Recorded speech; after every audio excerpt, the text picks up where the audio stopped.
आगे भगवान की पौगंड लीला हुई। अब ठाकुर जी 6 से 10 वर्ष के बीच में आ गए, 6 वर्ष के हो गए, और 6 वर्ष के ठाकुर जी अब गैया चराने के लिए जाते हैं। आहा, इतना सुंदर वर्णन है श्रीमद् भागवत में ठाकुर जी के उस रूप का। तम गोरजच्छुरित कुंतलबद्धबर्ह वन्य प्रसून रुचिरे क्षण चारुहासम वेणुं क्वणन्तमनुगैरनुगीत कीर्ति गोप्यो दिदीक्ष्य त्रदशो भ्यगमन समेता। बंधुओं, श्रीमद् भागवत के 10वें स्कंद में कई ऐसे रूप बताए गए ठाकुर जी के जो आज तक किसी चित्रकार ने भी नहीं बनाए, आज तक किसी चित्रकार के चित्रण में नहीं आए। एक दो बार मैंने कथा में कहे हैं तो कई सारे बालक जो बनाते हैं वो चित्रकला से बना के लाए, पर फिर भी अभी तक वो रूप नहीं निकल पाया है जो रूप भागवत में वर्णन है। एक रूप का दर्शन करिएगा। वेणु गीत में गोपियां कहती हैं, बोले ठाकुर जी वन में जाते हैं और वन में जाकर के जब गैया चरने लग जाती हैं तो ठाकुर जी एक वृक्ष के नीचे बैठ जाते हैं और वृक्ष के नीचे बैठ के यशोदा मैया एक खूब सारो ठाकुर जी को भोग प्रसादी रख के भेजा, लाला वन में जा रहा हूं मां के छुपावे को। सो ठाकुर जी प्रेम से भोग अरोगते हैं और भोग अरोगने के बाद ठाकुर जी जल पीने यमुना जी के तट पर जाते हैं। और जैसे ही यमुना जी में जाते हैं तो अब हम आप यदि गंगा जल पिए, यमुना जल पिए, कैसे पिएंगे? अंजलि में जल भरेंगे, पिएंगे, पर ठाकुर जी ऐसे जल नहीं पीते। तो कैसे पीते हैं? ठाकुर जी गए तो थे अंजलि में जल भर के पीने के लिए, लेकिन तभी का भयो एक बछड़ा बगलते आयो और वह बछड़ा ने आकर के अपनो मुंह बोर दियो गंगा जमुना जी में, और मुंह बोर करके अपने होठन को हिला हिला के ऐसे मुख बोर के जल पीने लगो। ठाकुर जी बोले जे बढ़िया विधा है, मैं हूं ऐसे ही पीऊंगा। और ठाकुर जी भी अपनी 2 भुजाओं पे और 2 घुटने पर आ गए बछड़ा की तरह, और चल करके यमुना जी के नेक भीतर गए और भीतर जाकर के अपने ओष्ठ को यमुना जी में बोर करके और फिर अपने ओष्ठ में ही यमुना जी के जल को लेकर के तिरछी नजर से उस बछड़ा को देख रहे हैं और बछड़ा तिरछी नजर से ठाकुर जी को देख रहे हो, और ठाकुर जी सुंदर जल को पान कर रहे हैं। ठाकुर जी के मुख में अधर को स्पर्श करके वो जल वह बछड़ा के पास जा रहा हो, वह जल को बछड़ा पी रहा है। ये दर्शन वेणु गीत में गोपियां कर रही हैं अपने घर बैठ करके ठाकुर जी का। अद्भुत है। एक दर्शन देखो, ठाकुर जी गैया चराने गए, अब बोर रह गए बैठे बैठे, कहा करूं, मन ना है लग रहा, बंसी बजा ली नेक देर ठाकुर जी पढ़ लिए, अब वो मन ना लग रहा, कहा करे। अब आज समय फोन तो है ना है जो ठाकुर जी ने कहा देर फेसबुक चला लें।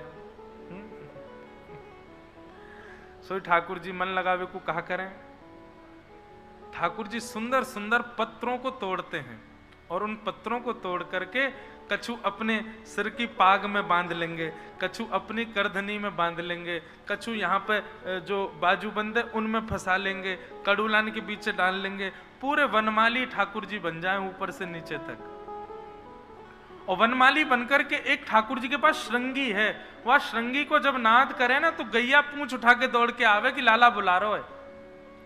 सोई ठाकुर जी श्रृंगी को नाद करें और नाद करते ही जैसे ही गैया को झुंड सामने आवे, ऐसे जैसे ये पंडाल है ना, ऐसे ही एक सुंदर वृक्षों का कुंज है लंबा, उसमें बीच में ठाकुर जी ऐसे खड़े हो जाते हैं। सुंदर ऊपर से नीचे तक वनमाली भेष है, सुंदर सुंदर लता गुल्म पत्रों को ठाकुर जी ने अपने अंग पर लपेटा है।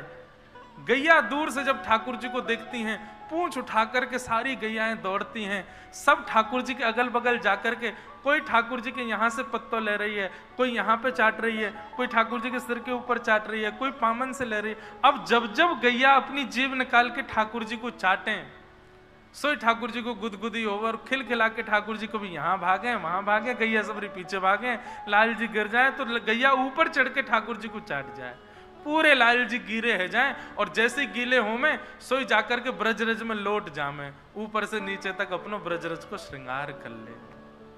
ऐसे ऐसे रूप एक रूप ये है। तंगो रजच्छुरित कुंतल बद्धवरः वन्य प्रसून रुचिरे क्षण चारुहासम वेणु पणंत मनुगैरनुगीत कीर्ति गोप्योदर दीक्ष दृश भगमन समेता। ठाकुर जी गैया चरा करके लौट रहे हैं और गैया सब घेर बना के चल रही हैं और ठाकुर जी मधुर वंशी बजाते भय चल रहे हैं। तभी गैया मन में विचार करे, हम लाला को स्पर्श तो कर ना सके, हमारे खुर बड़े निष्ठुर हैं, लाला को छुएंगी तो लाला को श्रम है जाएगा। पर मन करे कि हम भी लाला को छुएं, लाला को श्रृंगार करें। तो गैयान के वो मन की भावना ठाकुर जी ने समझ ली और जैसे ही ठाकुर जी ने समझी, ठाकुर जी ने भ्रगुटी ऊंची करके सूर्य को देखो तो सूर्य ने नेक अपनो तपन बढ़ायो। जैसे ही तपन तेज भयो तो सिर में से लेकर के नीचे अंगुष्ठ तक ठाकुर जी को छोटे छोटे प्रश्वेत के बिंदु पसीना आने लगे और जैसे ही पसीना आए ठाकुर जी के चारों ओर चल रही गैयान ने देखो लाला के छोटे छोटे छोटे छोटे बिंदु प्रकट भये हैं प्रश्वेत के।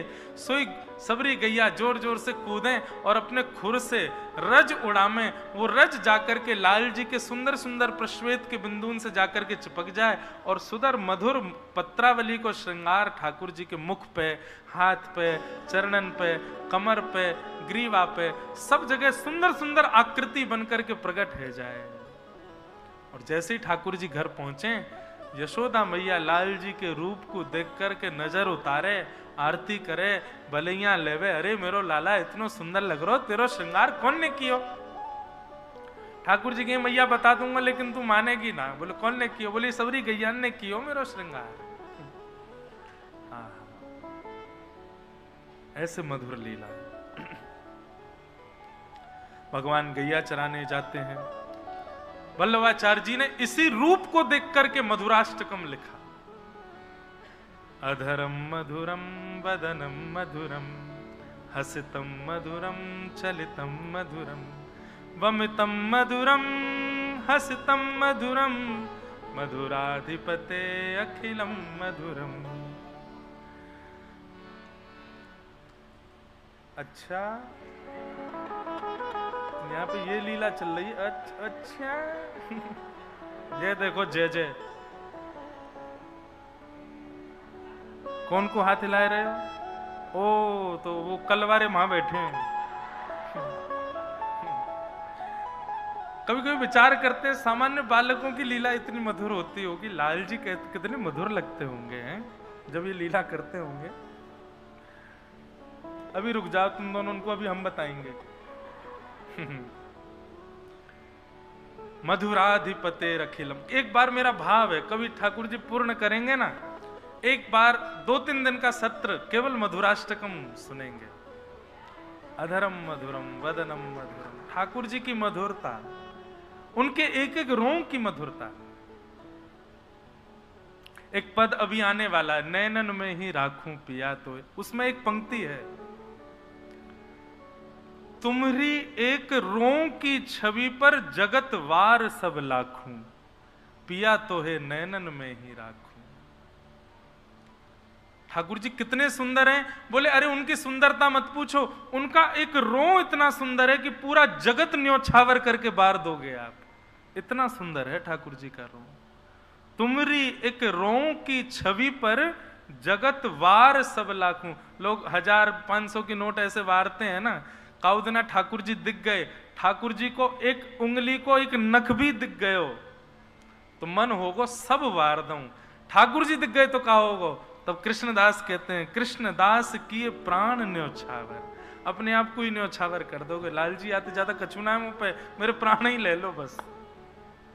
बहुत सुंदर है ठाकुर जी।